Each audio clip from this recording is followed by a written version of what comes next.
Halo, kembali lagi bersama saya, Anita Dwinastiti. Saya ingin berbagi materi kuliah Business Economics and Business Management kepada kamu dengan perumpamaan bahwa kamu adalah seorang pemimpin perusahaan yang harus mengambil keputusan besar. Materi yang saya rangkum ini akan membantu kamu menjawab pertanyaan-pertanyaan strategis yang dapat membantu kamu membuat keputusan penting tentang pertumbuhan bisnismu.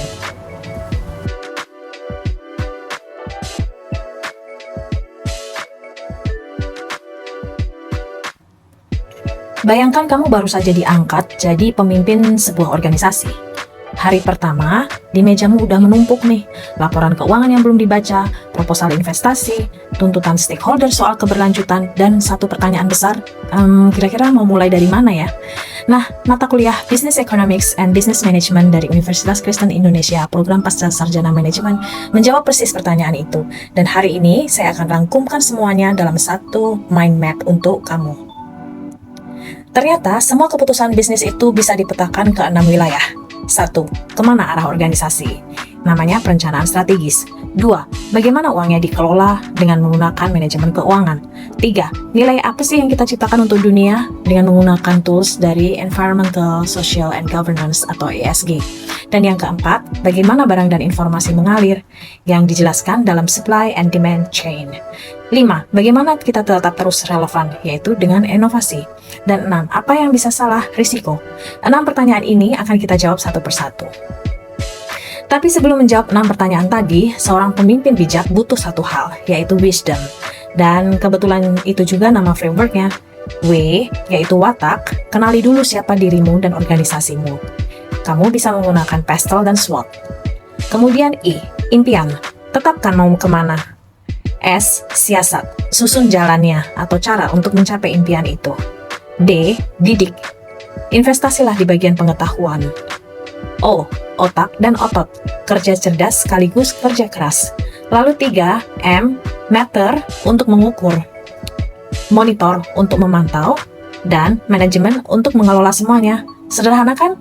Kenali dirimu dulu, kemudian bermimpi, implementasi dengan disiplin. Lalu, ukurlah progres atau achievement dari setiap kerja yang sudah dilakukan. Model perencanaan strategis. Dalam model perencanaan strategis, sekarang pertanyaan pertamanya adalah kemana sih sebenarnya arah organisasi? Dan jawabannya tergantung kamu berdiri di mana. Apakah kamu berdiri di lantai paling atas, yaitu di level korporasi? Jika iya, maka kamu harus memutuskan portofolio bisnis kamu. Mana yang mau dipertahankan, mana yang akan dilepas. Alatnya, kamu bisa menggunakan BCG Matrix, atau GE McKinsey, atau Matrix Ansoff. Kemudian turun satu lantai ke level bisnis. Pertanyaannya jadi berubah. Bagaimana sih caranya menang di pasar? Dan di sini kamu membutuhkan langkah per langkah yang lebih detail daripada cuma sekedar portofolio bisnis.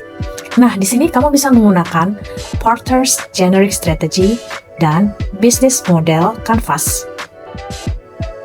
Kemudian di lantai dasar yang disebut dengan level fungsional, seperti apakah kamu ada di divisi marketing, finance, human resources. Semua divisi ini harus menerjemahkan strategi besar menjadi rencana kerja harian. Jadi ada satu visi, tapi ada 3 jenis implementasi di setiap lantai levelnya. Kemudian, kita juga belajar tentang manajemen keuangan. Pertanyaannya adalah, uangnya harus dikelola bagaimana? Nah, inilah bahasa yang wajib dikuasai setiap pemimpin. Kita belajar mulai dari konsep paling fundamental, yaitu time value of money. Bahwa uang 1 juta hari ini nggak sama nilainya dengan 1 juta tahun depan. Mau tahu nggak kapan uangmu berlipat 2? Nah, kami diajari tentang pakai Rule of 72. Lalu, saat ada proposal investasi di mejamu, jangan langsung tanda tangan. Uji dulu dengan 4 alat, yaitu Payback Period, NPV, Profitability Index, dan IRR. Dan untuk membaca kesehatan organisasi, buka 4 laporan keuangan. Hitung rasionya, seperti profitabilitasnya, likuiditasnya, aktivitasnya, dan juga leverage-nya. Angka-angka itu bercerita, asal kamu tahu cara membacanya. Kemudian, kami juga belajar tentang penciptaan nilai dan ESG. Pertanyaan ketiga ini yang sering dilupakan. Untuk siapa sebenarnya bisnis ini ada? Bisnis modern dinilai bukan cuma dari profit, tapi dari triple bottom line, yaitu people, planet, and profit. Dan kamu tidak bisa sendirian. Pentahelix mengajarkan kemitraan dengan 5 pihak untuk melakukan atau mendukung keberlanjutan, yaitu dengan universitas, swasta, pemerintah, masyarakat sipil, dan media. Yang menarik ialah ESG itu bukan biaya, tapi investasi. Riset menunjukkan bahwa ESG bisa mendorong pertumbuhan, menurunkan biaya, sampai meningkatkan produktivitas. Berbuat baik dan untung besar ternyata bisa jalan bersama.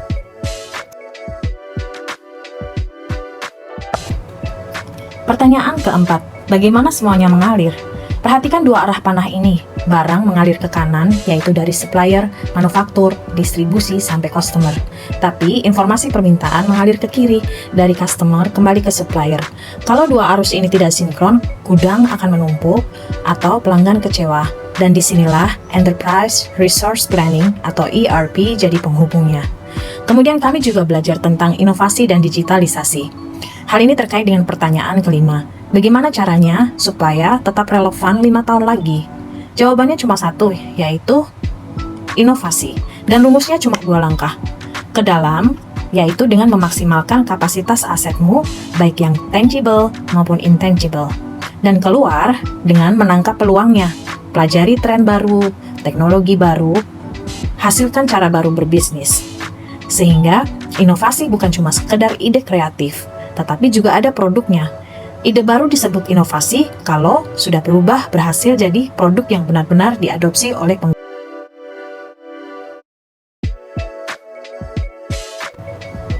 Dan pertanyaan terakhir yang paling penting adalah apa yang bisa salah dari setiap keputusan yang sudah kamu ambil tadi? Setiap keputusan tadi, yaitu strategi, investasi, inovasi, semuanya memiliki risiko. Ada 2 framework yang bisa membantumu, yaitu yang pertama, ISO 31000 2018. Dengan prosesnya yang sistematis, mulai dari identifikasi sampai perlakuan risiko, dapat membantumu untuk menghindari dan untuk mengatasi risiko. Dan ada satu lagi, yaitu COSO, dengan 8 komponennya, mulai dari control environment sampai monitoring. Jadi kembali ke meja kerjamu di hari pertama tadi. Sekarang kamu tahu harus mulai dari mana. Kenali organisasimu, tetapkan arah, kelola uangnya, ciptakan nilai, jaga alirannya, teruslah berinovasi, dan selalu hitung risikonya. Itulah inti dari Business Economics and Business Management. Sampai jumpa di video berikutnya. Salam.